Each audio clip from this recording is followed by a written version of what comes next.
Sports. Tuesday night, man. Let's get it, gentlemen. Let's do this. Hot off the press, man. It's been a eventful week. Took a week off. Somebody was globetrotting, but that's okay. It's a good call here. Let's have some fun.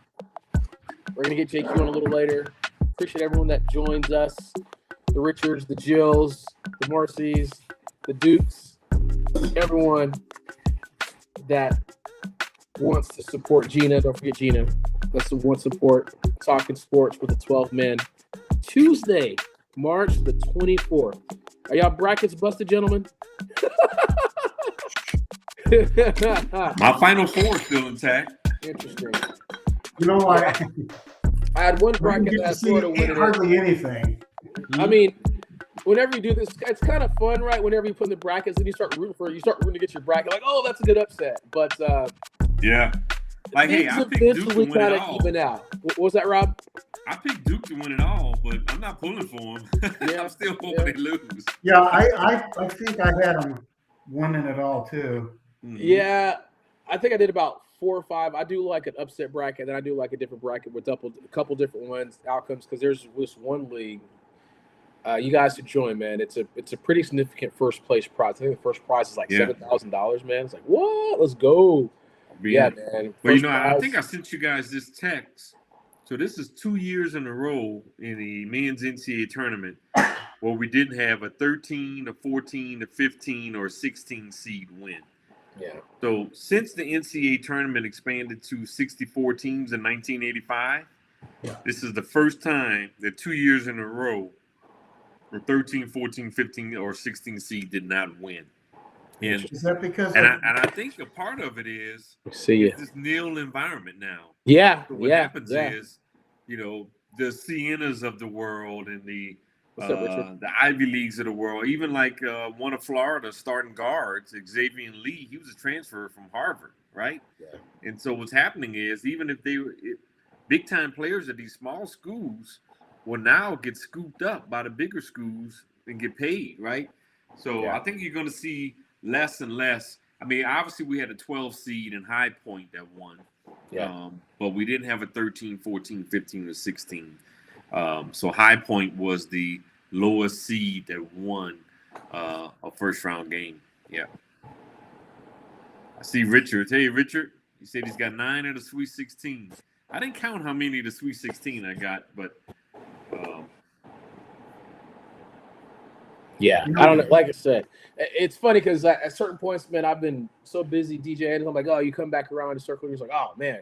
But yeah, we talked about it, you know, and it's tough, right? I think sometimes we want to see a couple of those Cinderellas make it, guys, but it eventually does kind of even out, right? You know, I think eventually as you know the Elite Eight, everything kind of starts, you know, getting a little more balanced. I do think there's some mid majors that can go to a certain point, but NIL money, like we talked about, unless somebody's just having an incredible tournament, it's pretty rare for that to happen. You know, even have a 16 seed kind of even make a Final Four. You know, because we talked about knew that was going to happen two, once the money got involved. Yeah. Once the dust settles, you know, you're kind of paying for certain talent unless somebody gets hurt. I mean, you know, Gary, I definitely hear you. There is something for. And this is where I'm going to show my age because, you know, again, it's tough because before you'd have, you know, the Dukes and the North Carolinas and, you know, they would basically like reload every year. Like, all right, we're coming back next year and, you know, we're going to add this piece, you know. And then, you know, like even like, you know, Bobby Hurley and Duke, like, all right, we had Chris Laettner coming back. You know, we had, you know, we're going to recruit Grant Hill. So you kind of reload, Right. You know, you kind of know what you're missing. And then that team has experience. They're battle tested, and then now they're ready to go for that next run. And so, you know, even as great as the Fab Five were, they're only, you know, around for 1 year. I mean, they didn't keep going. 2 years. Yeah. They stayed together 2 years. Yeah. Sorry, I apologize for 2 years, but after that they kind of split up. But it's just one of the situations where you just don't see teams like if the teams played for like 4 straight years, I think again it'd be a little different. But that's how a mid-major could possibly survive. But still, It's going to be tough, man. You know, too much talent out there. Yeah, but you know, in the past, these mid majors, their players will stay together for 3-4 years, Yep, that's what we're talking and about. Yeah. and then the big schools would have a lot of these one and done players or players that are leaving in 2 years.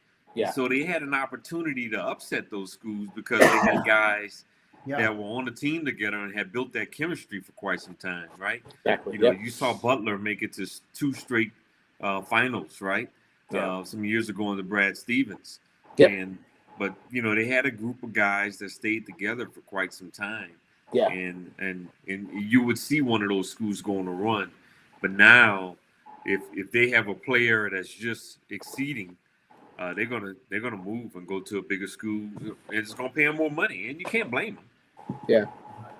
Well, and Richard had a comment that was even less upsets on the Yeah. on the Yeah, women's and Richard is side. right. Yeah. I mean, yeah. Virginia is a 10 seed on the women's side, and they're in the Sweet 16. They're the only double-digit seed. And on the men's side, the only double-digit seed is Texas at 11. But both of those are schools that play in big conferences, the ACC and the SEC too. Mhm. Yep. Man, we're dating ourselves sometimes too, but we'll keep it going. Like I said, as always, we'll get JQ on hopefully in a minute. We're going to throw out the numbers, how to follow us, all that fun stuff. Again, best way to reach us if you want to follow us on a couple of different arenas. We are on Twitter X at the number 12. 12 Man Sports for Twitter X. Follow us on that platform as well as Talking Sports to the 12th Man on Facebook, which is where Richard and a couple of people, Jill's, Dukes, everyone's watching us in that arena. And as you see, the Crawl, we are also on YouTube, which is at another 12th Man Sports. We got a lot of fun things happening too. So that's what we do. We have a lot of good topics. We appreciate that as well. So let's get into everything as well. I didn't do a quick around the horn. So really quickly, Rob, you doing all right? Oh yeah, doing good, man. So Okay. make it do what it do. Got my Gary. asparagus right over here. So Okay. Oh yeah, finishing it up after the show. Gary sporting a Jay Cutler. No, is that who you have for real? Broncos. Yeah. Look at that. He showed it. He showed it number 6. There it is. Yeah, man. We didn't know Vanderbilt back in the day, man. Right? Mhm. I think so. Yeah, he went to Vanderbilt, to my knowledge. Yeah, he did. Yep. Yeah, he was Yep. Vanderbilt. He was the only one of the one. Yeah, like I said, that dude was an interesting character too. Had a So bit let's of a have- scare for the last 3 days, for 3 days straight, but yeah, I want to make sure your mom is okay. Yeah, Everything's that's what I good. wanted to mention. We're doing Mom's okay, good. and- Okay. back home and in the swing of things. Good stuff. Good stuff, Good. man. Glad life mom is doing life. okay. Yes. Yeah, good stuff. Life is life. Gentlemen, let's talk about some top NFL quarterbacks since 2001. So, if I'm not mistaken, and again, kind of check me. So, I guess in this class, you had a couple different drafts. You had the C.J. Stroud, you had Trevor Lawrence, Brock Purdy, right? Anthony Richardson, Jaden Daniels, if I'm not mistaken. Are those Jordan Love, Caleb Williams? Is that what we're kind of looking at too, Rob? Is kind of from that perspective? Yep. Or okay, so let's kind of go from there. And there's some promises out there. There's some. It's interesting, right? Because Trevor Lawrence is kind of finally hitting his stride. You would say, kind of was looking like a bust. Then he kind of had a nice little year. You talk about Jaden Daniels come out of nowhere, man. I mean, just outstanding. Zach Wilson, the 1-year deal with the Saints. Oh, did that just pop up? What? Yeah. There you go. There's your Wow. guy. Well, he's not our guy. He'll be third string, but Yeah, man. There you go. You got to get Might something. end up being your guy. no. There it is. We got our guy. Tyler He's going to Shook. challenge Taylor Shuck. He'll be third string. He won't even beat Spencer Rattler for second string. Here we go. Then you got – so let's kind of talk about these quarterbacks. And like those are the kind of ones that have been drafted, if I'm not mistaken, since 2001. And I was just talking about how since I was, interrupted by Rob's awesome news about signing a Zach Wilson, Jaden Daniels, had an amazing year. Sophomore slump, had some injuries that kind of, shortened his season. So, a lot of promise for him, but he's injured. Jordan Love, kind of had to wait a little bit, but he's kind of now hitting a spot. And the Caleb Williams, the change getting Ben Johnson has made him look like a totally different quarterback. And then we can talk about Gary's favorite quarterback, Brock Purdy. drafted No, Brock 262 Purdy is overall. more of the. Come on, he's a I'm product messing. of the system. Well, again, you got to perform in the system. Trevor Lawrence Trevor Lawrence. Trey Lance didn't do nothing in that system. Anyway, we'll see. But let's talk. And then Anthony Richards, you talk about just terrible in that instance. Like Anthony Richardson. He's getting beat out by Daniel Jones, and that's just. I was going to say what Richard said. Caleb Williams, Yeah. Bo Nix, Jackson Dart. Yeah. Anthony What's up, Richardson. JQ? Oh, is that a new pup? That's the pup. Oh, couldn't last long. Yeah. You got to get. Pup wants some airtime. There it is. All You have to, right. when that happens, you got to fill the void, man. We got 2 to fill the void, man. So Yep. I get it, man. You cannot go that long without having something else to kind of fill that void, man. Too much love, man. Man, good stuff. Aw, welcome. I love it. We're just talking about some of the top QBs drafted since 2021, and we kind of obviously talked about CJ Stroud, Trevor Lawrence, Brock Purdy, Jaden Daniels, and Anthony Richardson. So kind of get your thoughts as far as that too, and kind of where we are, who's been successful, kind of, a couple people have taken a little longer to develop because we talked about how Trevor Lawrence was almost considered a bust, and he kind of had a turnaround season last year. Caleb Williams was considered a bust.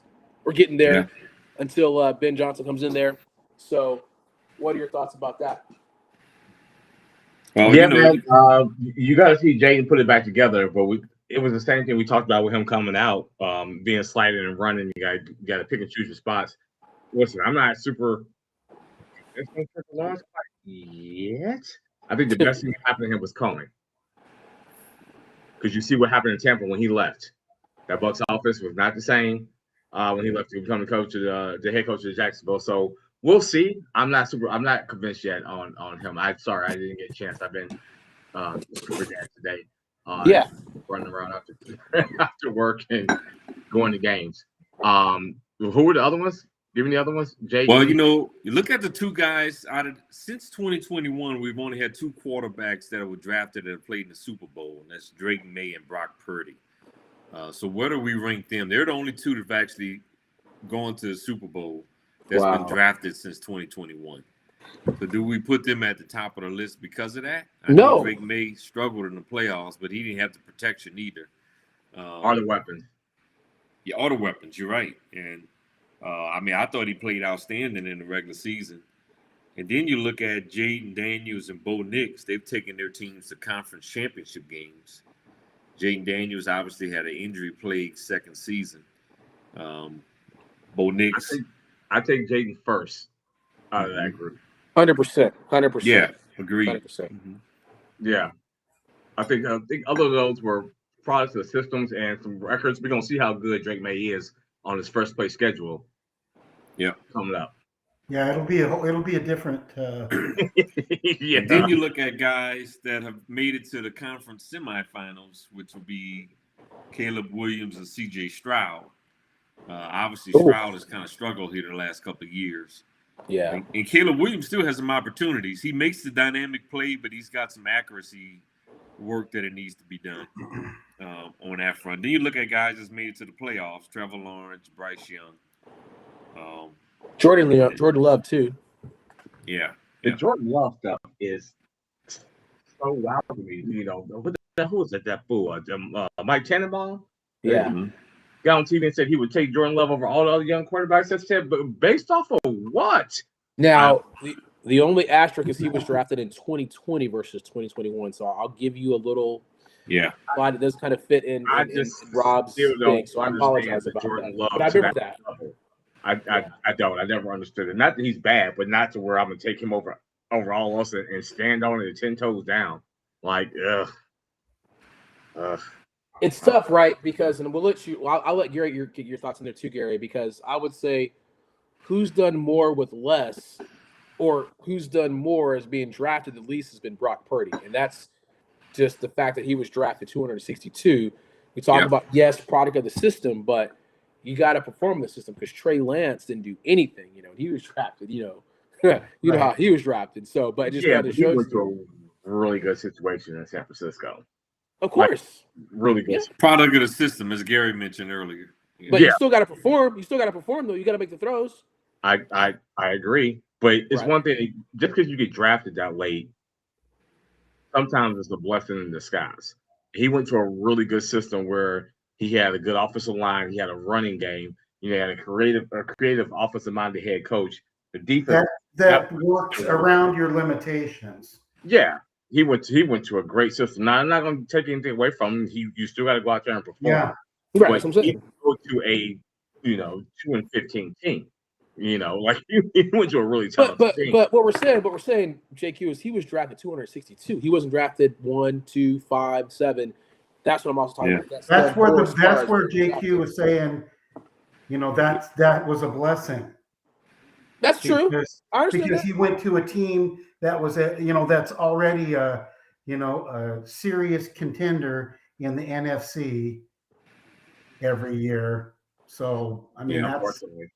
that's a good that's a good organization for a young quarterback like that to go into. And that's what he's done with all of his quarterbacks. Shanahan is, play to their strengths and stay away from their weaknesses, and they end up. And he winning. added Mike Evans this year, so let's see how it's going to work out for him this year. My elementary school classmate, David Bentley, says, can Caleb Williams repeat this coming season? I think if you're the Bears, you want to see Caleb Williams make another leap this year. And like I said, he made a lot of clutch plays and made a lot of dynamic plays this year, but I think you want to see his accuracy get north of 65%. So I think that's the goal if you're the Bears. I think they got to figure out a way to get his accuracy, his completion percentage up going into this season. To me, I think that's the next progression. But obviously, I expect Caleb to be a little bit better next season than even he was this past season. That's just my projection. Well, he's one of those guys that just believes in himself and has that confidence, and that's what's scary is when you're playing a team and that guy, even though he's thrown lower percentage, now you're in the fourth quarter or late in the game, and and he's done a really good job at that. Listen, wait a minute, Rob. What you in the Homewood Suites back there? He got him a whole kitchen back there in that hotel room. I see you. Crazy. but what I will say is that to me, for Caleb Williams, a lot of Purdy is that you got offensive minded head coaches, but also what they want to do is they want to run the ball, which helps a good young quarterback. 100%. And also for a good young quarterback, there's a solid tight end. And you gave Brock Purdy George Kittle. Now you're giving him, Colson Loveland's old Michigan ass. So you're doing the things for a young quarterback where you're not asking them to always have to be down the field up a rail route. You know what I mean? Going deep and having to live that way. You can run the ball, you can play action pass to your tight end over the middle. Then you can take your selective shots down the field, but you're not asking them to live off that to move the ball to score points on every single drive. So, so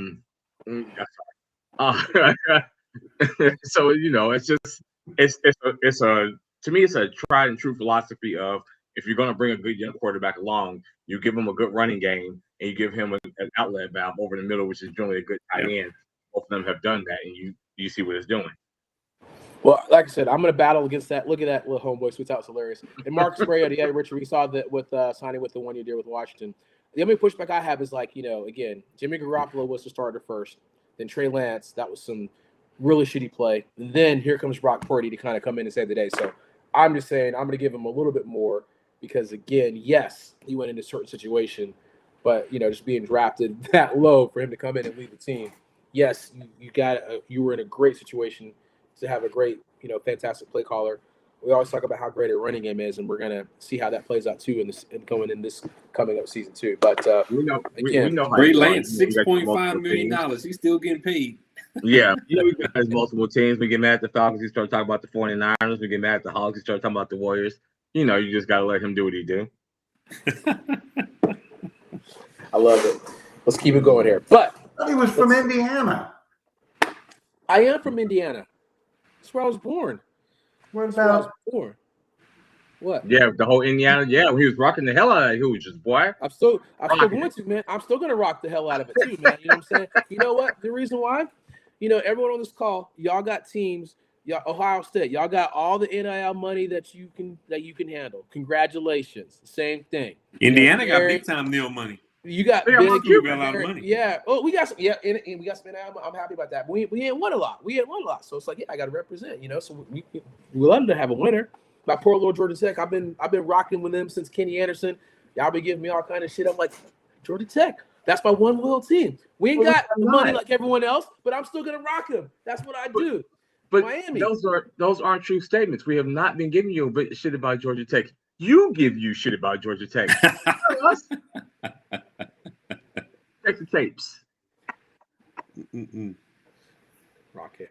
It's funny you mentioned Georgia Tech. I saw the highlights of Georgia Tech versus LSU back in the early 90s. Lethal Weapon 3 against Chris Jackson, Stanley Robinson. I was watching that. Yeah. It's one of the greatest college basketball games in the tournament ever. Of course, Georgia Tech won the game. I think they beat LSU by like 3 points, 94. That's right. I was just watching the clips of that game. But believe it or not, you were spending too much time on an airplane because you have been watching a whole bunch of old clips here lately. What's my name? My man's name, Jimmy Black. I would love to have a conversation with Jimmy Black because I know that he has been in the bar like, man, I was there with Michael Jordan when he was a jit. No, you haven't. You ain't never played with Michael Jordan. There was a great story that Vince Carter said that when Jordan would come back, he was in the league for like 1 year. I think he came back to North Carolina, and he basically said, hey, they would play like pickup games at North Carolina. And he was like, Jordan would pick all the walk-on players, and they would literally wreck everyone else. They said they've never got off the court. I was like, what? Got walk-on players at North Carolina and just wiped the deck with he's like, yeah, Vince Carter. We were like, man, we had a squad. Jordan, they were killing us. Speaking of North Carolina, they fired Hubert Davis tonight. Yeah, that's what I was gonna say too, Rob. A little segue for you, man. You got rid of your boy, man. So, anyway, we got a lot of things to discuss, man. We got a lot of things to get into. Let's talk about the NFL mock draft. Appreciate you, Rob. You posted the mock draft, and I took some pictures of that too because on our Talking Sports page. So let's kind of jump into that, and we'll talk about the Ty Simpson watch and a couple of the situations that are going to happen. So let's see what we got for this mock draft, Rob. Yeah, I mean, I don't think we have to spend much time on number one. We know Mendoza is going to the Raiders. I got Arvell Reese going to the Jets at 2, be an impact player for Aaron Glenn's defense. I got Francis McGuire, offensive tackle from Miami to Arizona. Jeremiah Love, this is the highest I've had him on any mock. I got him going number 4 to Tennessee to give Cam Ward some help, right? And JQ just talked about that, how you can help quarterbacks, giving them a good running back. And so I got Jeremiah Love at Tennessee at number 4. I got Sonny Styles to the Giants at 5. I got Carnell Tate going to Cleveland. Ruben Bain Jr. falls to number 7, right? We talked about this on the show. He had 80 pressures last year, 12 sacks, right? And he might get dinged a little bit before his arms, but he's going to be a heck of a football player. I got him going to Washington. I got the Saints taking David Bailey. Even if they re-sign Cam Jordan, you got to get Bailey. Brandon Staley had a nice thing going at the end of the season with Chase Young and Cam Jordan. And, man, I'm drawing a blank on the dude's name. It's my own team. Wow. But anyway, he had a nice rotation between those 3 rush players. And David Bailey is a cerebral player, graduated from Stanford in 3 years. Chase Young? Transferred to Texas Tech. Are you thinking about Chase Young? You said Chase Young. No, I said Chase Young. Carl Granderson. That's the other Granderson. Yeah. So he had a nice thing going with rotating those edge rushers. I got Caleb Downs going to from Ohio State going to Kansas City. And I got Monroe Freeling, offensive tackle from Georgia. Going to Cincinnati. Right, and Freeling has really worked his way up to a lot of draft boards. Some even think he may even get into the top 6 or 7. Wow. But yeah, he's winning in the interview rooms with a lot of teams around the league there. I I got the Cowboys taking Jamad McCoy, cornerback from Tennessee. Now, here's a guy, if it wasn't for his injury, he probably would be a top 5 pick in this draft. Super talented. So I have him going number 12. Got Caleb Lemieux, offensive tackle from Utah, going 20 to Dallas. He's a mauler. He'll be able to come in and play right away on the offensive line. And then for Richard's sake, I got the Steelers taking Olaviga Ione, interior offensive lineman from Penn State, offensive guard, probably be his natural position. So I have him going to the Steelers at 21. All right. Any comments, guys? I think they would take the cornerback from LSU, only in the fact that the 2 cornerbacks for Cincinnati are both going to be due for a new contract on the same time. So they re-signed Orlando Brown also to a 2-year extension. So as much as I've read about that, I think if you're there and all the edge rushers go, if you're Cincinnati at 10, they may be forced to pick a cornerback and then let the other one walk, because it's hard to pay both of them, Jamar T and Joe. And you always got to keep re-upping your left tackle because that's just the nature of the beast. So I don't know. We'll see. I wouldn't be mad at it because I want to keep Joe upright. And we talked about them getting Joe Flacco. Yes, sir. I appreciate that. That's a good insurance policy to have. Yeah. So I wouldn't be mad at that pick. If I'm looking at it, they need so much help on the defensive end, on the defensive side of the ball. But both those guys are coming up, Ivy and Turner, at the same time. So I agree with you. We all know Cincinnati needs to improve that defense. We remember Jamar Chase walking off the field saying all we needed was one stop, and he was pissed, and I know every Bengals fans was pissed with that as well. But I still think the key for the Bengals is keeping Joe Burrow healthy. Agreed. Right? And if they're gonna have any shot at getting to the playoffs and getting to where they want to go, it's going to come down to keeping Joe Burrow healthy. Then when you look at the edge rushers that are in that division now, you're talking about Trey Hendrickson, you're talking about Myles Garrett. What team am I missing in that division? Watt. Yeah, Watt. Yeah. So when you look at the edge rushers in that division, the key is for Cincinnati to have any success. They need to improve their defense, but their number one way of winning and going far is going to be a healthy Joe Burrow. I agree with you. I watched the moves they made in terms of re-signing offensive players, Dalton Risner, and extending Orlando Brown. So I look at that and say they in their mind, not that we have to agree with it, we can move on. I think in their mind they feel like they've addressed that by keeping those pieces of those players they thought were playing better than they were playing better towards the end of the year. So you look at it and say, I know in a year from now, I'm going to need another cornerback because I can't pay both of those guys. So I can see them swinging and taking your LSU guy. I can see that. And saying, okay, you reset the clock with him on a rookie deal. We choose between one of these other guys, and then we unfortunately have to let the other one go and get a comp pick for him. Yeah. Nature of the beast, especially when you spend that much money in offense. You got to retool that defense through the draft. There it is. That's what smart teams do. I hear you, brother. I hear you. I know I didn't go through it, but for those that are watching, we have a 6-round mock draft that's on the Talking Sports for the 12-man page. Full 6 rounds. I know I just went over some of the first-round picks, but there's a full 6-round mock draft on our Talking Sports page. Nice. Good stuff. Yeah. And again, obviously we appreciate you taking the time, Rob. I've looked at a couple of those mocks. And again, obviously from my feedback, there's a couple of players that I know that are sitting there. Again, I know you had us taking the receiver from Clemson, not a bad Antonio Williams, not a bad pick. But for me, I'm thinking if there's somebody else there, I may have gotten, either Caleb Banks because he went later on, or if there's like a Chris Brazier from Tennessee. We're not sure where the Falcons are going to go in our team, so you're kind of curious if this is where I would like, but it's still super early. And Fearless Price, I ain't taking him. What'd you say, JQ? Fearless Price, I ain't taking him. I'm kidding. No, Fearless Price. Oh, you think he's Fearless Price Part 2? That was. We're still paying for that one, man. He's like, I don't like y'all. Never. He went out. He was pissed. I got Caleb Banks going 52, so he'll be in play.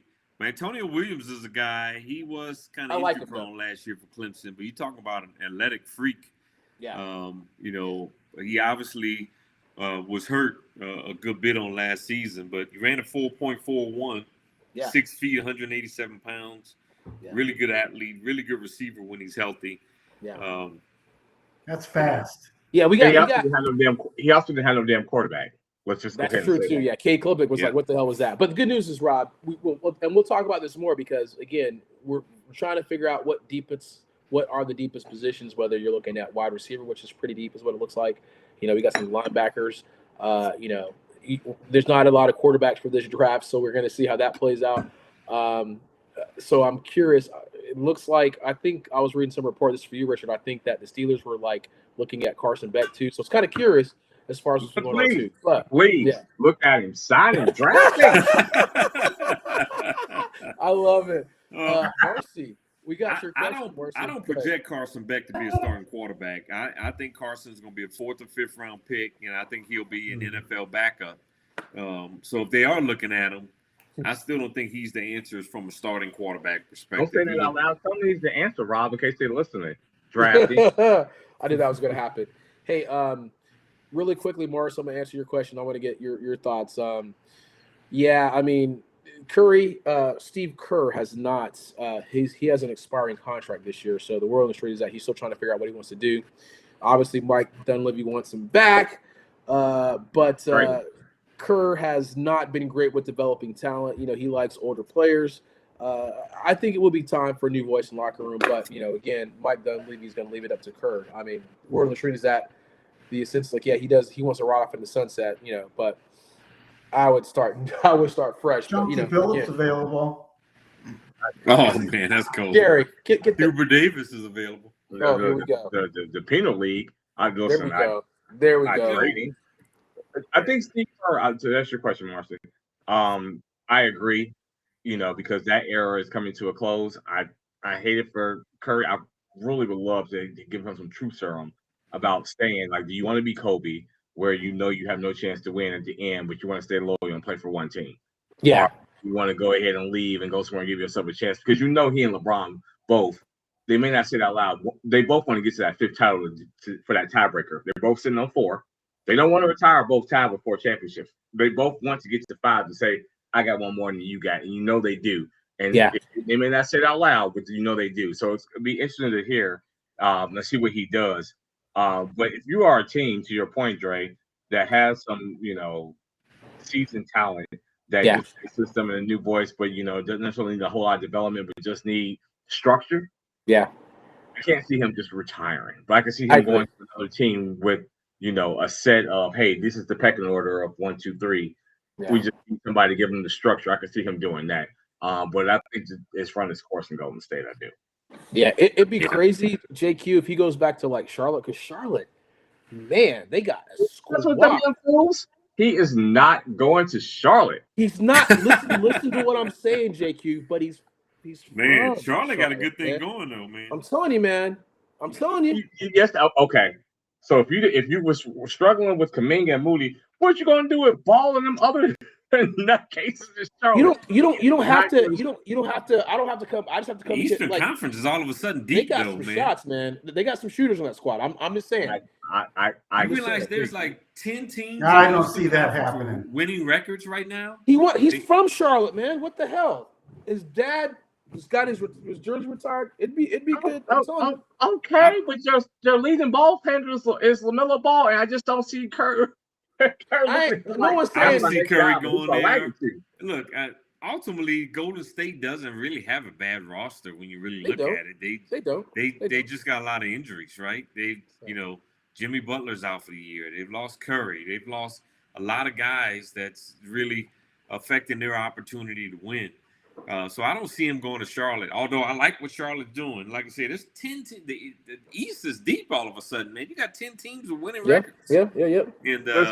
And Charlotte, Brandon I'm just Miller, saying he's from Charlotte. Quiet as he's making a call. Kind of Knipple probably is a better rookie of the year candidate than even Cooper Flagg. 100%. We know that they got a squad. No. Yes. No. Yes. You know why? Because he's got a whole bunch of gunners and he's sitting out there butt naked by himself because you got to worry about everybody else. Everybody knows getting Cooper Flagg in Dallas. You got to stop him 1, 2, and 3. Charlotte has other killers on that team. He's sitting out there like this, and he's opening. I'm giving him credit. But he's hitting the shots though, JQ. You I'm got to hit the giving him credit shots. for knocking down the shot. But for the most part, you're not necessarily game planning for him first. When Dallas rolls into town, who's the first option to game plan for? It's Cooper Flag. When Charlotte runs into town, you got to start with Ball. You got to, and that's the difference. So let's not do that. But I'm surprised you, Dre, Mr. Hawks fan. That's not necessarily a bad spot. Well, I know he can't because of Kuminga. Sorry. Yeah, that's the problem. Yeah. I mean, like I said, this is everything is speculation. With that, I'm just saying that he's from Charlotte. Like, if you're talking about, hey, I'm going to ride off to a sunset, I get it. But if we're talking about titles, yeah, they're far away from a title. I'm just saying it would be a good look because he's from Charlotte. Something like that. If he kind of is in the twilight, like, hey, this is a good squad. I can kind of use my expertise to kind of get some shots off. That is a really legit squad with Charlotte. They got a lot of shooters. So again. Well, they potentially might have a big three when you talk about Brandon Miller, LaMelo Ball, and Con Knipple. Yeah. And I mean, obviously, all three of those guys are still young players. We got to see how they continue to grow. Yeah. LaMelo Ball. They're young. Would drive them so crazy. Yeah. He's an asshole. We know that. That dude has got some serious issues, and he's not maturing yet. But they're 7-3 in their last 10 games. Yeah, and they still number 9, and like I said, the East is deep all of a sudden. I tell you like this: if I'm Orlando, and the expectations they have, I can get Curry and get rid of my coach, and you give him Bane and Banchero and another player X. That's the squad too. I can see dudes that are older settle into the rotation of who's the 1, 2, and 3. I can see him being really good in Orlando if they add another shooter. Yeah, and Phillips. So yeah. Well, and Orlando, they're a team that we still really hadn't seen healthy this year either. I mean, they got to get when they get Franz Wagner back, they could be a threat. You know, I was just watching them against the Cavs. They gave the Cavs everything they can handle without Franz Wagner. But if they can get him healthy. Don't you feel like when you watch the match, you just feel like they're always just, I don't know. I don't want to say underachieving because, I mean, a little bit, but it feels like it's just not quite where it needs to be for them to hit on all cylinders. It feels like they should be hitting on a higher cylinder with the talent they got, even banged up. But they need Franz Wagner. I think with him healthy, that could be the difference. I mean, because he's technically their second best player. Too, I don't know. It just feels like it's almost there, but not quite. Mm-hmm. Well, they're not an NBA contender. They're not a championship contender, but I think they could be. They're sitting number 8 in the East. Like, I feel like they should be better than 8. Realistically, be a top 5 team in the East if they had Franz Wagner, in my opinion. I just feel like they, I feel like they should be better than 8. The expectations that they had, the players they have on that team, even with him being hurt a little bit, I still feel like they should be better than 8. But maybe that's just 4-6 in the last 10 games.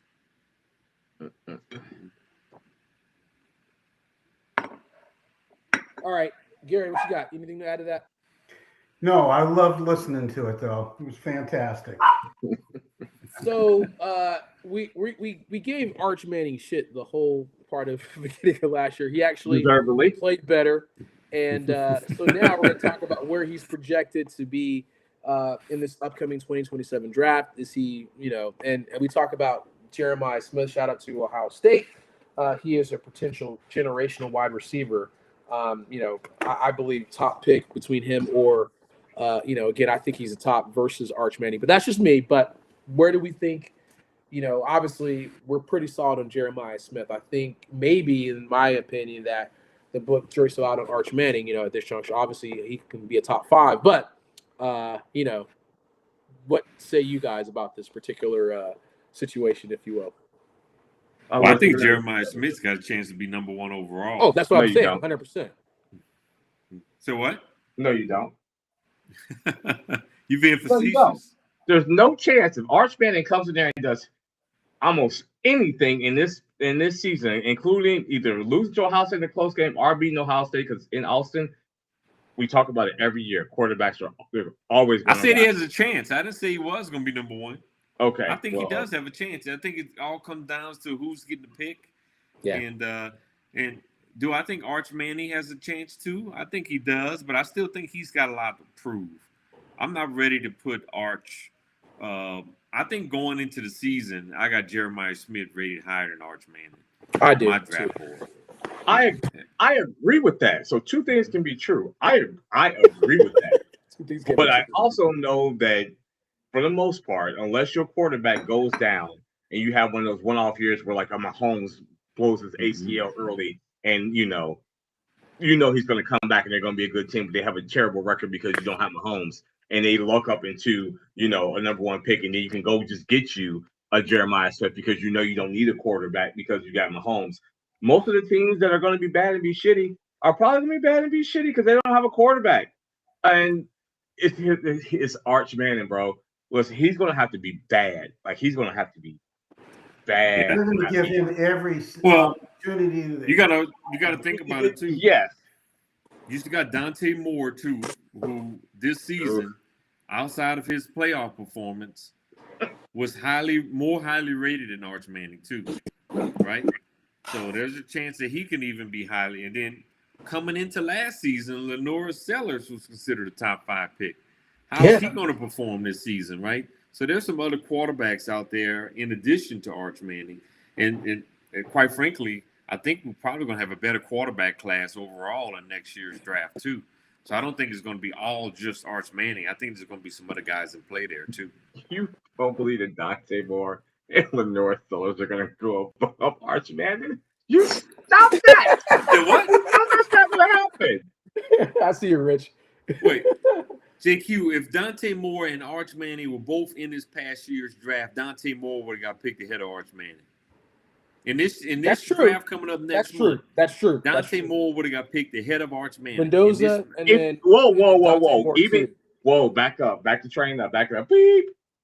Even if we talk about including that playoff performance, I think going into that playoff performance, maybe, but after that playoff performance that I saw in person, I don't know if I could just make that statement. You had seen enough from Arch Manning to put him over Dante Moore. I know his last name is Manning, and his last name is Manning too, but they want him to be done great. Enough. If both of them were in this draft next month, Moore will be picked ahead of Arch Manning. Now that could completely change by next year. We've seen it. We've seen Joe Burrow go into the season as a 5th round prospect and then get picked number 1 overall. So a lot could change by next year.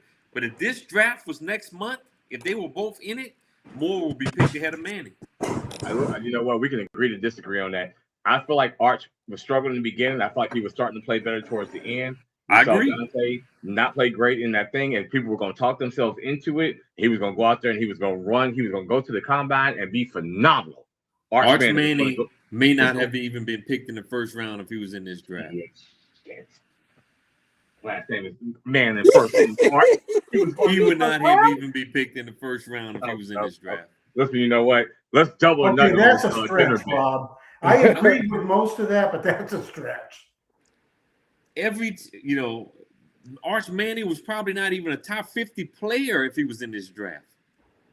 There's not an analyst out there that even had him in the top 50. Okay.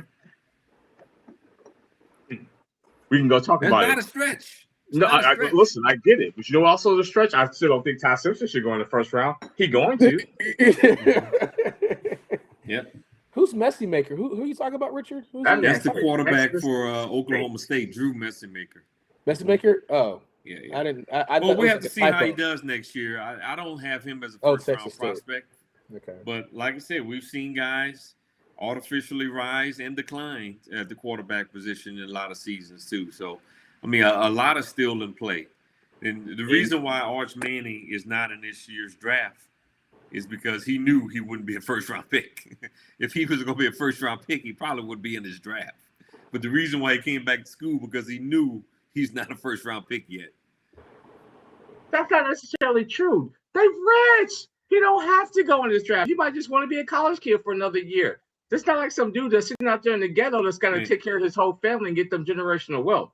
They got money, and he got crazy NIL money. What if he just wanted to be a kid? He got crazy NIL money, but these dudes, if he was going to be a top 5, top 10 pick, you rarely going to pass that up.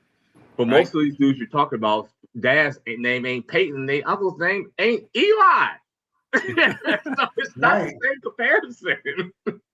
That's all I'm saying. Like he was not a top 50 prospect if he was in this draft. He would he would have went to the combine and jumped. I agree, probably not, but I think probably with his name recognition I think somebody Into that took a first chance on him in the round. second round, but not the first. One of those guru coaches, Yeah. like maybe Yeah. San Francisco or somebody like Yeah. that. Yeah. Yeah. This is a deal. I And this can work with that. You know what? This is why I kind of see both sides of the argument, because nobody in their right mind thought that Tebow was a first round pick. What the happened with him? How did he get drafted in the first round? Denver was like, I could do something with him. Now, granted, we were like, what the hell are you thinking about? He couldn't hit the side of the Josh Daniels thought he was going to do something. Yeah, but what the hell was that? What the hell was that? And yeah, it's a weak draft this year. Like Richard, I agree with Rich. Yeah, it is a weak draft. So somebody could have like, you know what? I think I can do something with that. Just because his name is Manning. That's the only thing. Because, that's the hey, like crazy. I'm like trying that. to be as objective but I agree as with you, Rob, too. possible. It's like, but he's not really top. Anybody that's from like, New Orleans, I'm usually going to root for him, and you guys know that, right? And I Arch do know Manning that. is a New Orleans kid, went to Noonan High School, right? Just like Eli and Peyton. And I usually root for anybody that's from New Orleans. I'll still root for him, but he was not going to be a first round pick in this draft. Okay. Interesting. All right, let's keep this going. We're gonna hold on to that one. Let's talk about Next year. That's totally different. Okay, we got you. Let's talk about some teams here that can make a leap here. So go ahead and give me some teams, guys, that you think some 5 teams that can make the leap here going into. So NFL teams going into postseason leap. Well, I think for me, you got to look at the teams that's got good quarterbacks, and Baltimore and Cincinnati come to mind right away, right? If they're healthy, those are 2 teams that, with the quarterback play, that you think could go from not making the playoffs to making the playoffs. Yeah. And another team I would look at is Minnesota too. And look, Minnesota went 9-8, and they had one of the worst quarterback rooms in the league last year. Ooh. They had a winning record at 9-8. And if they can get Kyler Murray healthy, they could be one of those teams that get back in the playoffs. I like the Dallas Cowboys. I think the Eagles are going to take a decline, right? I think the Cowboys could be one of those teams with that offense. And if they hit on these 2 first-round picks that they got, I think the Cowboys could be one of those teams. I tell you another team that I think could be a real sleeper. It's the Giants. And with John Harbaugh as the head coach too, with Jackson Dart, we get another quality pick. They got a good front 7 on defense, and they'll get Malik Neighbors back as well. Jackson Dart in his 2nd season, so they're another team. And Scatterboo probably. Yeah, and Scatterboo as well. So those are kind of some teams that I would kind of look at. Those are 5 teams that top of mind for me. I would agree with everything except for Minnesota because listen. When the GM and them said we had to put a provision in your contract for you to study because you was playing too much Call of Duty, it's gonna be hard for me to believe in you. Like they're gonna be better than anything they had last year, though. I got you. But they drafted you. They want you to succeed. They want you to be that guy. When they leaked that information, they had to put that in there because they didn't feel like you was studying enough because you was playing too many video games. Listen, trust but verify. I got to see it first. I can't put them in that category, but I agree with everybody else you just said. Well, you're hoping that in a situation like that, if that's true, and there's probably some truth to the game, being the gamer or whatever, and staying away from, what you should be doing. You'd think that any of us, if we had an opportunity or a second chance to move into something, man, you're going to learn from your mistake. You're going to give it your all, and you're going to change some things. If he does that, he's got the talent in the team. I agree with Rob on this one. There's a new game. It's called Call of the Vikings, and so basically what they do is they put all the plays within Call of Duty, and so basically they make Kyler Murray to make sure that he comes and he plays, and he has the actual playbook is on the video game. So what he does is all the offensive linemen get together, they play together as a team, and they kind of do. So Kyler, be you, my guy. Don't let them take away from you, man. I'm gonna go Kyler happy. Keep Kyler happy. There. And you talked about it in the mock draft. Tennessee Titans. Yeah. What about Tennessee Titans, JQ? What about? Listen, Yeah, there's always He was one generally there that goes from worst to first. They're gonna be playing for an easy NFL schedule. They're gonna be playing a last place schedule. The Titans have went out there and spent some money. If they hit on this draft class, I'm not saying they're going to the Super Bowl, so don't nobody get on here and start talking reckless. I'm just saying in terms of being in a position to maybe get in the last week or two for that 7th spot, wild card spot. Yeah, you might have to talk about them. You know, I got to see more out of Cam Ward, though. I actually thought Jackson Dart and Tyler Shook had better rookie seasons than Cam Ward did last year. And and look, that was only one season. You know, you can't put a whole lot into that just yet. And I think maybe you added Jeremiah Love and maybe another weapon to it. You might see a difference there with Cam Ward, right? But I actually thought he was the 3rd best rookie quarterback on last year. But like I said, it's one season. We've talked about that on this show a lot. You know how quarterbacks, some need more time than others, and maybe need some more pieces than what some other ones have too. Well, but the thing about that is, I think Tyler, before they traded Rashid, to Seattle, he had Olave. Before Neighbors got hurt, Dart had Neighbors, and you look at Cam Ward, and he had Tyler Lockett. I'm just. Did he had Calvin Ridley too? He had Calvin Ridley too, though. Yeah, who? Did he have Ridley? Calvin Ridley. You like who? He's the top 5. He's getting paid like a top 5 receiver. I'm like, when I saw that, I'm like, what the hell? Richard's got a good one too. Is the Commanders, right? They get a healthy Jaden Daniels. They could be one of those teams that get back into the playoffs too. I just think the Eagles. I think the NFC East is up for grabs. I think the Eagles going to take a step back. I agree, but listen, I don't know. Debo's still a biscuit away from being a tight end. They have the same problem. He's a biscuit away from being a defensive tackle. Listen, that's a big boy. They have the same kind of issue with their draft that I think the Cowboys and the Bengals have. Like, I think those defenses have to come along to the party better. But then I just don't know outside.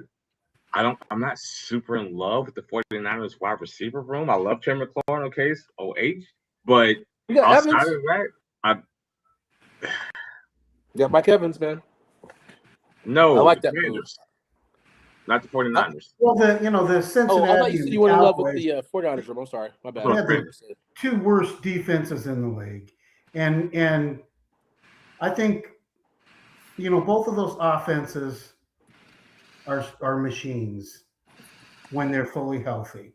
Yeah, and if you can get any help, I mean, you just need a middle of the pack defense. Oh, listen, I even go one step further. Top 20. I agree. Be 20th. But if you talk about our 2 defenses, that Washington defense wasn't that far behind. That Washington defense was trash. Yeah. They traded for Marshawn Lattimore and probably let him go. Tells me everything I need to know. Well, they were old too, man. You had Bobby Wagner. You had old Bobby Wagner still trying to figure out his thing, so they were trying to they got to get younger on defense. He was their leading tackler. But the problem is they went with veterans, and they just figured they were going to run it back with Jaden Daniels. Jaden Daniels got hurt, so now they have to kind of retool. So you had another year. They're like, hey, let's keep the veteran defense together. We got Marcus Mariota back, so they thought they had all the pieces. They had Deebo Samuel, he was like like you said, 2 biscuits away from tight end. They thought they had the pieces, and they just got old real fast, and then. Obviously Jaden Daniels got hurt, so everything just kind of imploded on them. So, and that's the key. Same thing with Joe Burrow. I mean, you got to have those quarterbacks healthy. When you have a Joe Burrow on your roster and you got a Jaden Daniels on your roster, those guys are difference makers. Yeah. What are you expecting from Detroit this season? I think they took a step back this past season, and I think told you losing their coordinator is gonna get them. I see them somewhere around 8-9, 9-8 again. I agree. Just like they were last year. Yeah. Losing their coordinators came back to haunt them like we talked about. I kept saying they got rid of David Montgomery. They did went out and get another running back. Who did they get? They traded for someone. Yeah, but it's gonna be Jahmyr Gibbs' role. It's really gonna be that defense. That defense kept getting hurt and took a step back. It really bothered. It really messed them up. They couldn't stop a nosebleed. Well, and obviously Aiden Hutchinson was out, and then he came back, and he's, they lost all of that, so it took him a while to kind of get back. And he'll be 2 years removed from that major injury, so he'll be one to watch. He may have He'll be back, but pretty they just big had, season this year. Yeah, it was just, again, Detroit, man, that's a tough situation because they have that window, right? And then we're still kind of questioning, what's happening with that too. Yeah, so F Detroit, F Ann Arbor, F them all. Yeah, of course we know how you feel. I said it. Stand on it too. We talked about, and I think, is that kind of a situation too where we're talking about some teams that have improved? I mean, you're looking at, the Titans spend money, the Raiders, getting, Tyler Linderbaum, getting a nice, getting a coach. What do you think as far as some players that made some improvements, or some teams that made some improvements in the offseason, if you will? Well, you talked about the Raiders. I don't think the Raiders are a team that's going to be a playoff team, but I do think they improved their roster. Yeah, and it looks like, they got the center from they got Tyler Linderbaum from Baltimore. It looked like they may even have Max Crosby back, and but then they made a lot of quality signings on that roster. So I think if anything, I think they'll be a little bit more of a competitive team. And but I don't still see them as a playoff team, but I think they improved themselves. Minnesota, I think they're going to be slightly improved. I think the 49ers and the Rams, believe it or not, may have even improved. I like the Rams. Yeah, trading. The Rams getting the corner from even though they traded some picks, but I think that's going to improve their team. And I think that going into the season, they may be my Super Bowl pick out of the NFC. Going the Rams? Yeah. Mm-hmm. Getting McDuffie. Yeah, getting McDuffie. And the 49ers, we'll see what Mike Evans have left in the tank, right? So I think that could be improved as well. And, of course, I got to talk about my Saints. I think we improved offensively and we improved in special teams. Saints had the worst punter in the league last year, and unfortunately, we had to punt a lot. And, it's true. But now we got the punter from the Vikings who went to Tulane. He was one of the better punters in the league. So hopefully we don't have to punt as much. But if we do, we have a much better punter, and that makes a difference. So I think they improved in special teams and improved offensively, getting the offensive line and ETM. But I think they still have some work to do in that secondary on defense. Talk about my Saints. Talk about my Falcons. New England improved, but like you said, they're going to play a whole different schedule. I don't think you'll see it in their record, though. No. Sophomore slump. Everyone's going to be prepared for Drake May this year. They're going to make. You can make a case that Buffalo improved too with DJ Moore. Yeah. At the receiver position, I don't know if I think New England improved enough though. I think they need more help on the perimeter, and they still need more help on that offensive line. I don't know if they improved enough. I think you can make a case for Buffalo in there too with the acquisition of DJ Moore. They need some more help on the perimeter. They need some more help on defense too. Yeah, like I said, I think it's always tough for sophomore year, right? Because they got D. Elford from the Falcons, right? Yeah, they did. Yep. Yep. We'll see about I think, like I said, Drake May, you're not surprised nobody. He did just enough. Kudos to him. He was good stuff, man. I'm not gonna shit on what he did, but they're gonna be ready for him this year. So this is what kind of record do you think the Raiders are gonna have? I think they'll be improved. I'm looking at about a 6-11 kind of season. That's terrible. We're spending too much time together. I swear to God, I was going to say 6-11. That's wow. I see them being improved. I think they'll improve by 3 to 4 games this year. I think whatever were they 2-15 last year or something like that. Yeah. So 6-11, and then play some competitive games at least. Yeah. They got Bowers. They're in the tough division. Jinty. Jinty, right? They got a solid.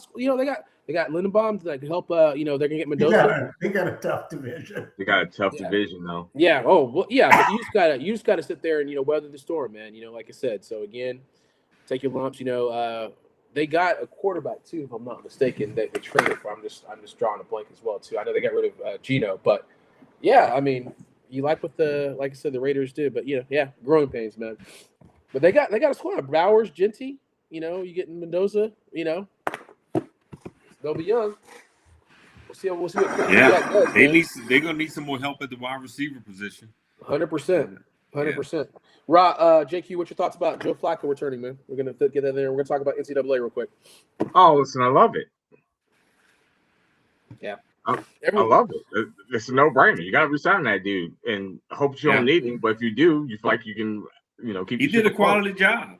Yeah, he did a good job. He did a quality. Now, hopefully you don't have to see him, but in the event Burrow has to miss a couple of games, he can keep him competitive. Very. Bengals got to find a way to keep. He can win those games. Yes, he can. If they improve the defense, they scored 65 points in 2 weeks and went 0-2. And so this is my thing. My thing, JQ. I know I used to talk a lot of junk. I would have loved to have Joe Flacco for the Falcons. Obviously, we both sides have to agree. Maybe he's like, hey, I'm going to stay with Cincinnati. Cool. But I mean, he'd been perfect to kind of like hold down the fort. I thought that would have been a good pickup for us. But well, he waited a while to sign. I'm assuming that's because he was trying to see if somebody would give him a chance to be a starter. Yep. And obviously that didn't materialize. Yeah, and I don't think going back to Cincinnati, I think made good sense for him. I mean, he could have went to the Steelers if he wanted to be a starter, man. But come on, man. I'm just saying. Maybe the Steelers didn't see him that way. That's what I'm saying. Like, it's all about perception and whatever. Joe Flacco looked at that wide receiver room and said, "No." Nope. But same thing. Like he could have went to the Jets and said no. He could have. Jamar Chase could have been a starter too, right? Right. He could have went to the Jets for the start if he wanted to go. But he's like, yeah, just same but different. Yeah, I'm just saying. There's a couple of spots that you're like, hey, I can go there. I can start there. I can do that. So, but where are you going to start, my dude? So, but enough said. We'll figure that one out. Who's the Cardinals quarterback, by the way? Oh, Brissett. Okay. Yeah, I mean. I watch the Cardinals, though. They might trade back into the first round if Ty Simpson's still on the board at the end of the first round. They could be in play there. Let's get to some predictions here. So for the NCAA, I don't want to spend too much time here. So let's get to that. Obviously we talked about some brackets and what happened. Some surprises. We said it kind of like evens out. JQ. There's not been any 14, 15, 13 seeds that have made it past a certain point over the past 2 years. That's crazy. And again, I think we talked about NIL, different things happen. We kind of had to talk before we jumped on. But it does kind of eventually even out, right? So your top 14 or 4 seeds, they kind of start breaking, through and everything like that too. So right now, we've got some pretty good matchups coming up here, if you will, guys. And kind of, man, Rick Pitino doing this thing, man. St. John's, let's go. What's the about this, guys? Man. I still think Duke's gonna beat St. John, but man, I'm gonna be pulling like heck for the Johnnies. I know I picked Duke to win it all. Yeah, but I don't even care about my bracket. I want St. John's win that game. I mean, a Big East rematch can be really real, right? That just warms my heart, Rob, knowing that you have that much hate in you as well. For certain teams, I think we all do, right? I think Duke's going to win, but I think St. John's going to be competitive. Rick Pitino's got a physical team. They defend really well. They attack the boards. I just don't know if they can shoot the rock well enough to beat Duke. But I'm looking at like a 70-65 kind of game with Duke winning that game, although I'm going to be pulling like heck. I got a buddy of mine in Vegas who's a big St. John's fan. He's already reached out to me to come watch the game with him. But I'll be a biggest St. John fan with them. Watching that game for sure. Florida going down. This is just like some, I had Florida in one of my brackets. That was just Iowa kind of knock. You're like, what the hell is going on, man? But we got some matches. Iowa's got a good point guard, man. Bennett Sturts. Yeah, we talked about him. Yeah, he's going to be a top 20 pick in the NBA draft. I like him. I like that dude, man. Steve Blake was up there with assists too. Like him, they had a list of like the top guys that had like the most. I didn't like Maryland. Yeah, he was on the list, JQ. Like, there's a list of all the guys that had like 1,000. Him and Juan Dixon in that backcourt. Yeah, man. They won a national championship together. Yeah, so we were talking about that too. But you got UConn at Michigan State. That's kind of, you got some matchups right here. If UConn can whip Michigan State and St. John beats Duke, you've got a truly Big East rematch, man. That would be nuts, man. It'd be the 4th matchup of the season. Isn't that crazy? That would be insane. What's crazy? St. John's beat him in the Big East final, but early this year, UConn beat him in one game by like 30-something. Yeah. So they probably St. John's turned the favor. Yeah, they want some get back. Those are matches for that. You got Texas. I think both of them are going to lose, though. I think Michigan State's going to beat UConn. Yeah. And I think Duke's going to beat St. John's. It's going to be a good game. Good games, man. Good games. No, I think St. John's beats Duke. I think those injuries catch up to Duke. I hope you're right, man. Be music to my ears. So you got Texas at Purdue. I think, were you talking about Texas over the weekend, JQ, whenever you're watching them, or no? I just picked them to go to the Sweet 16, but that's one game that I can either go cut the grass or get a dog a bath. Like, I don't really have to watch Texas play Purdue for real. Fair enough. Yeah, it's not going to be exciting. I think Purdue wins that game. Purdue, well, if we remember the start of the season, they were a top 3 team. Some publications had them number 1 overall. They just starting to play well. They won a Big Ten tournament. They might have one of the better point guards in the country in Braden Smith. And I like Purdue to win that one. You got Illinois at Houston. Man, Illinois, man. Where's my boy? Where's my coach, man? Man, who's the black coach that used to coach the Bears? Was that back in the day? Lovie Smith? Lovie Smith? Where's Lovie Smith at? That's a good question. Kingston Fleming's at Houston. You talk about how I know like JQ doesn't want to bet with Samson, but man, you got Houston, man. I'm all the players like 26 years old, man. Yeah, this is probably the second most Sweet 16 game I'm interested in watching. Obviously, Duke St. John is the number 1 game I'm interested in watching in the Sweet 16. Yeah. But Illinois Houston is the second game because you mentioned it. Kingston Flemings and Keaton Wagler. Yeah, that's gonna be great. Yeah, both of those guards could be top 5 picks in the NBA draft in this game. Yeah. And Illinois has got a really good team. They got Peja Stojakovic's son coming off the bench. Yep. Who come in and give them instant offense. And this is, believe it or not, I don't know if this is Kelvin Sampson's best team, but it's his most talented team. Don't find a way to fuck it up. So what? Don't find a way to fuck it up. Hey, wait a minute. Don't Arkansas and Arizona play in Sweet 16? Yeah, that's my third one. Oh, what's the number one? Quarterback. Number 1. Richard, you're cracking me up, Richard. Yeah. I'm going with Houston, but I think they win that game. It's going to be close. I think they only win that. I think they beat Illinois by 2 or 3 points. I think that's a close game. I had Houston in the Final Four. I still got them going to the Final Four. Yeah. Illinois at Nebraska. Or Iowa at Nebraska. Again, we talked about Minnesota. Listen, another game to go get you some wings or get your car washed. Yeah, don't it sound like that game should be played outside in the rain or something? Listen, and the score going to be 16-13. They're talking about how that's a great matchup for football. It's like Iowa and Nebraska. That's actually a basketball game, folks. Just want to let you guys know. That's not a football game. Outside in the rain or something. They're going to run the wishbone. What? Listen. Iowa's got the best player in that game in Bennett Sturts, but I think Nebraska's the better team. I think Nebraska wins. That game won't even be on regular TV. You have to have the Big Ten Network to watch that game. That's crazy. You got Arkansas at Arizona. Arizona again. They were a pretty strong team coming into the tournament. Could they hold off we don't have the 40 minutes of hell anymore. We talked about that back in the day. But listen, I'm the only one that was out here to pick Arkansas. I'm staying with him. That boy he rises to the occasion. There's the Cup Jr. Man, he's a beast. Yeah. He may be working. He may even climb into the top 3 of this draft. What you mean, may? Mm-hmm. Yeah, he may. I mean, right now, all year long, it's all been about the Banter. It's been about Darren Peterson. It's been about Cam Boozer. They were clearly the top 3.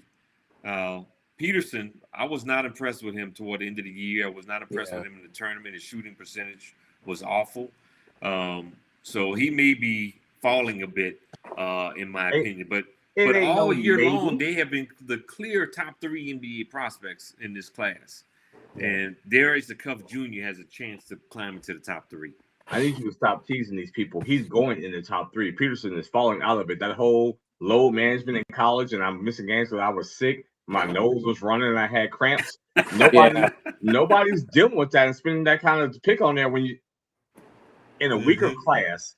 You may take a chance on Peterson in a weaker class because he's got the talent. There's no doubt about it. Oh, no doubt. But in a class that's this talented, why would you want to take a risk on him and then be the one that you end up picking Darko Milicic?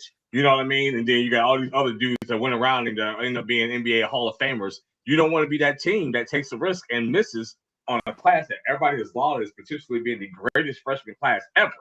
So That's why I personally think with the things he's had happen this year, he's going to fall, especially with the way the A Cup has descended. I think he goes in the top 3, and the way that boy is playing, he might go number 1. So let me ask you a question, honestly. So I'm asking seriously because I've seen a couple. I haven't like sat down and really watched him, and I think we talked about this because he's a smaller guard, right? I think he's like 6'3". Right? You talking about A Cup? A Cup, right? Yeah. So do we think he's 6'3", but man, he plays like he's 6'7", 6'8". But he wants the ball. He has all the heart. Look at Derek Peterson. He reminds me of Kawhi Leonard, and I'm sorry, but he does. The way he looks, the way he carries himself, the way he talks. I'm like, A Cup? No, Darren Peterson reminds me of Kawhi Leonard. Yeah. Peterson. We're not talking about Peterson. I'm talking about A Cup now. I have a question because I'm curious. Because my thing is like, is he? And again, I haven't watched enough of his game to kind of I'm going to watch him this weekend. But is he? Because he's only like 6'3" is my question. And again, we talked about smaller but guards. He plays like he's 6'7". I'm listening to what I'm saying. Listen to what I'm saying, right? Because again, you do have this dichotomy. I'm not saying he's Trae Young like, but I'm saying is he like the same type of situation where a smaller guard, that situation is he kind of like that type of situation is what I'm asking. Because again, you've heard about some, he's not a really big guard. If he was 6'6", 6'7", maybe different conversation, but he's only like 6'3". Now again, Trae Young is listed at 6'2", dynamic score 2. I'm just kind of is he that much better than Trae Young, or kind of your thoughts are like a smaller guard, or I'm just curious about this. He's a little stockier than Trae. Okay. Yeah. He's got that kind of like that Derrick Rose kind of I'm gonna come and just bring it in your face kind of game, and he doesn't. And you got to think about it too. I mean, the Big East is a good conference, and so is the Big 12. The Big 12 probably was the best basketball conference. Right. But the SEC had a whole bunch of ranked teams. Right. And he did nothing but go out there and win the SEC tournament and put them on his back. And to further cement this piece of it, I think it was Kendrick Perkins that got on TV and said that he is the best guard that John Calipari has ever coached. And more than John Wall? And he coached Derrick Rose. And John Wall? And everybody looked at him crazy, and then he's been on this run. It was like, he coached Derrick Rose in Memphis. Wow. That's what I'm saying. He was that. The fact that you play that well, that somebody even has the audacity to get on national TV and say that he's the best guard that Coach Cal has ever had. I'm not saying that I believe everything that Kendrick Perkins says, because Kendrick is wild. But what I will give Kendrick Perkins a lot of credit for is that he watches a whole lot of basketball. He watches the game, he understands what's happening. He's just not saying things to say things. He watches the game. I like his sayings though, man. He's got some of the best sayings. He's hilarious. But if you listen to him, if you get outside the catchphrases and listen to what he's saying, you can tell that he watches a lot of ball. And people that watch a lot of ball, you don't have to believe everything they say. But I know he watches a lot of ball, and I'm just like, well. And here's the thing, Andre. You make a good point about his height, 6'3". But I'm not talking junk. I'm just asking. I'm just curious. The point that JQ made is that he's 6'3", but he's strong and he's thick framed. And you know what else he also has? A wingspan. So even though he's 6'3", his wingspan is like 6'7", 6'8". Okay. And so I think that's the difference. And I think he's, you got to be able to play both ends of the floor when you go to the NBA. And I think Darius Cuff Jr. is going to have an impact on the defensive end as well as the offensive end. Okay. So he's definitely climbed a lot of draft boards. I think about a month ago I had him like number 8 on my draft board, but he's clearly in that top 5 conversation, maybe top 3 conversation, right? I think Arizona's going to beat him this week, though. Yeah. Arizona has got a deeper team. Yeah. And and they have a dynamic guard too, in Brayden Burris. And Core Pete, Andrus Pete's younger brother, is on that team. Core Pete, and of course, they got their mix of Eastern Europeans on that team, too, that plays really well. And so I think Arizona's the deeper team. Yeah. And but I think that's going to be a heck of a ball game. I can see that game being in the 80s range. But Arizona only wins by 4 or 5 points at the most. I don't think we're going to see a blowout or anything like that. I think it's going to be a heck of a game. I understand. We need a point guard. I'm kind of nervous because I'm like, because I had some little, PTSD. I'm like, all right, the Hawks are looking at this. I'm like, is he kind of the similar kind of 6'2", kind of guard. Like, Well, he's a strong guard again, that can get to the rack. He can shoot it. And he's like I said, and he's got that wingspan too.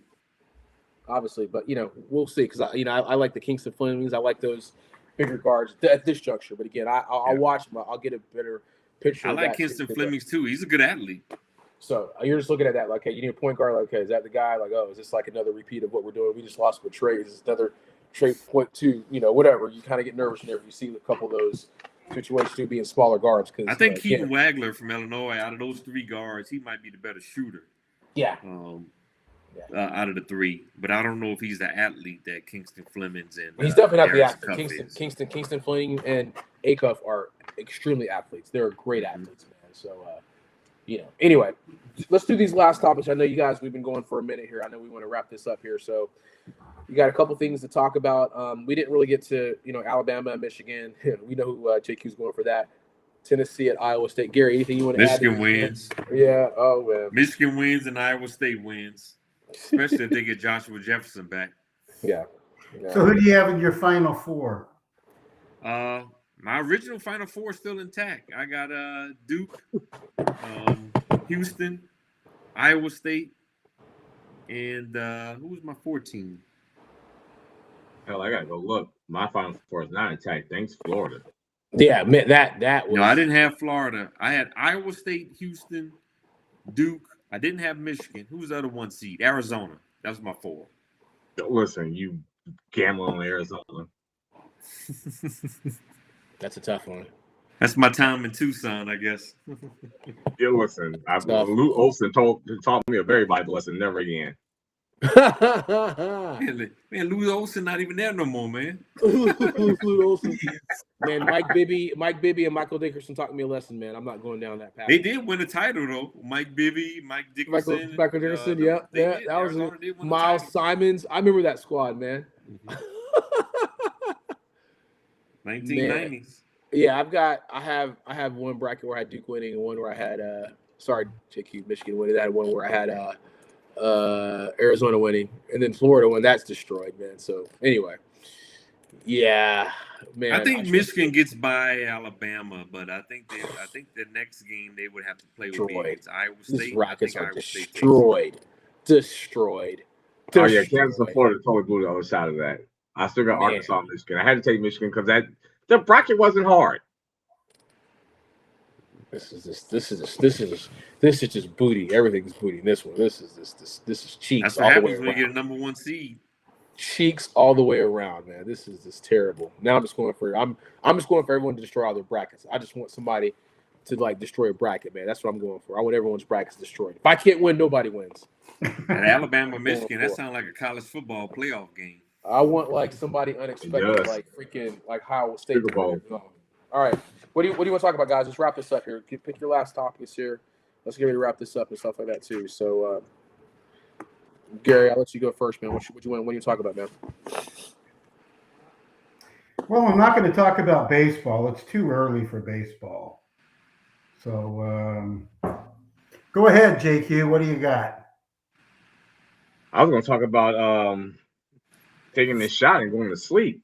I pretty much feel like I talked about everything that I wanted to talk about today. I'm looking forward to it. Baseball opening day in Cincinnati is always a big thing. I wish I could be up there for it, but yeah, I feel like we had a really good show. We did a lot of different topics, a lot of different sports.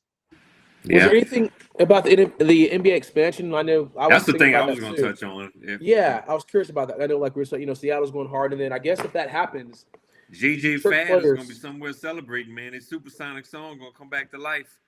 Kim's ready. Yeah, I think the Seattle Supersonics and going to be back in the NBA here in a few years, and look like Las Vegas. So might move my New Orleans Pelicans to the Eastern Conference with two teams coming in for the West. Did you hear who was it? Rachel Nichols? Yeah, Rachel Nichols.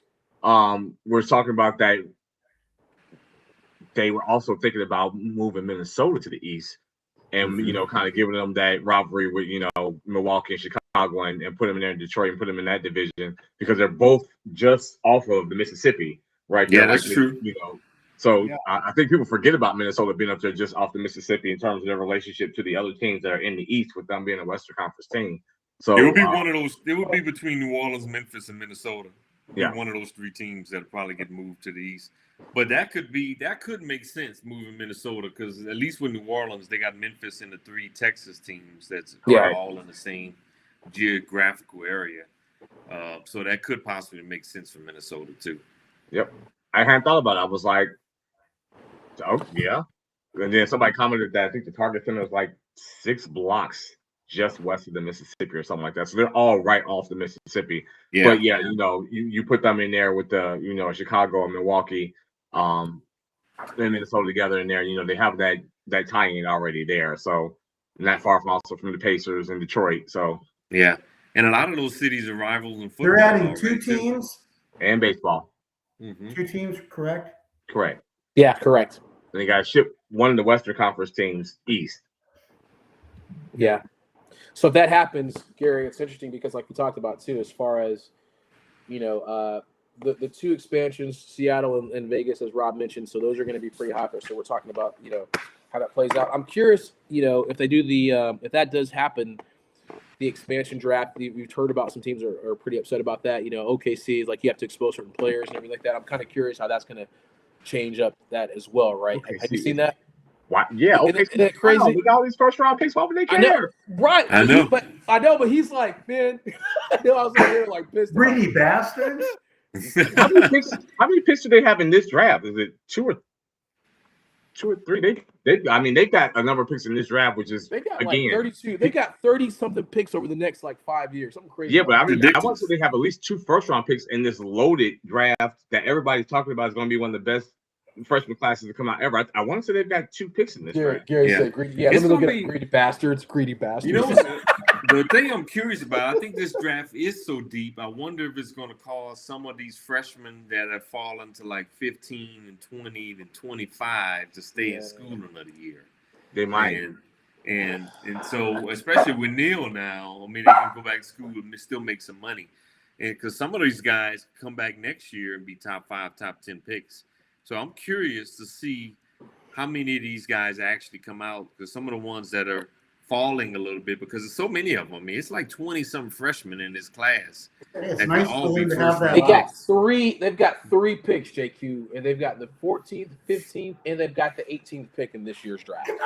That's That crazy. is uneffing believable right now. And And then they it got look- like the 60th pick in the second round. They'll probably get rid of that one. If all these freshmen come out, then they're gonna get some players. I'm real curious to see if some of these They freshmen won't be say, able to sign them all. They won't be able Yeah. to keep they got 3 like top 20 picks. like If I'm that not- the if I'm looking at guard this. from UConn, Braylon Mullins. He can shoot the ball, but he's kind of falling off into like maybe the 20 range. Does he come back to school another year, right? There's a part of me would like to see a lot of them come out, but at the same time, I think some of those freshmen are going to say, hey, it might behoove me to stay another year because this class is so deep. I have a better chance of going to the top 10 in next year's class. That's fair. That's fair. What's crazy for Oklahoma City is that they can look at somebody and say, we'll give you all 3 of these to move up to like 2. And the teams at 2 could be like sold. Yeah. And then they get a top 3 pick to go with SGA, and the Them other team jokers- 3 picks to help build their roster. That's how crazy position they are if they wanted to in this draft to go get a bona fide star. Oh, Yeah. yeah. Deal. Them jokers can trade their 18th pick and get 2 first-round picks and then recycle that again. That's how them jokers are. Sam Presti is like a master class on how to accumulate picks, man. But anyway, Yeah. I digress, man. It's just crazy, every team that acquires Paul George, this has been a bad move. Yeah, because he's back. He got back with the 76ers too, right? Yeah, he comes yeah, back Philly. tomorrow, and Yeah, I picked him up in fantasy too, so I hope that doesn't affect my fantasy team. this guy. Yeah, 25 game You suspension. get points knee for healed. attempts. Yeah, shit. You might get some attempts in there. Well, we'll see what happens because Naj was hitting me Not up a about lot the of- tank not a race, lot how of he hates me. what's happening with tanking, and I was like, well, you got the Pacers, Wizards, and the Nets are kind of in the dead heat for all the bottom, so they're trying to figure that out. You can make a what's case happening that the with Bucks are tanking because they want to sit Giannis the rest of the season. Giannis like, I want to still play. That's true And too. You Yeah. can put the Bucks in that category. Are they trying to tank and sit? I mean, shucks, they playing his brother Donis 15 minutes. You know, if he's in the game that much, they're tanking. I've already told you when he comes in the game, that's just the white flag. That's the sure sign that we are not trying to win. that dude still got a contract, man. That's highway rock. That's even worse. There's no words for that nonsense. It's not highway robbery. It's on Giannis. To me, that Giannis really doesn't want to win because you're willing to give up a roster spot that you know it's not going to help you win.